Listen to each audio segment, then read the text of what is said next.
আরে দিদি, মা সুজির পিঠা বানাচ্ছে, চলো দেখি কিভাবে বানাই। হ্যাঁ, চল চল দেখি। তো প্রথমে এখানে পাটারিতে পরিমাণ মতো পানি দিয়ে ভিজিয়ে রাখতে হবে। এরপর সুজি ভেজে নিতে হবে, যেন লাল লাল হয় এমন ভাবে ভেজে নিতে হবে। এরপর একটা পাত্রে পানি গরম করে এর মধ্যে পরিমাণ মতো চিনি এবং নারকেল দিয়ে ভালো করে ফুটিয়ে নিতে হবে।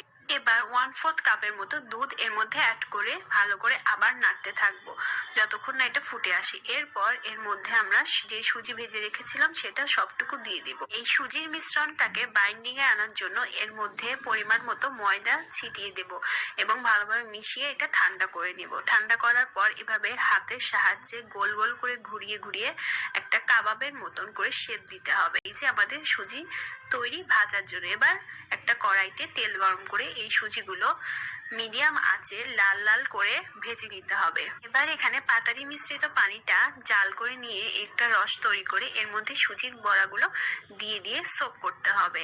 আর এভাবে আমাদের সুজির পিঠা তৈরি হয়ে গেল। চল ছুটকি, এবার একটু টেস্ট করে দেখা যাক কেমন হলো আমাদের সুজির পিঠা। তো উপর দিয়ে একটু রস দিয়ে এবার টেস্ট করে দেখি। সুজি পিঠাগুলো আসলেই মজা ছিল। আর পরের দিন সকালে আরো বেশি ফুলে উঠেছিল, জন্য আরো বেশি টেস্ট লাগছিল। আমরা একটা হাত দিয়ে দিয়েছি। তো আজকে এই পর্যন্ত। ভিডিওতে লাইক, কমেন্ট, শেয়ার এবং চ্যানেলটা সাবস্ক্রাইব করে পাশে থাকুন।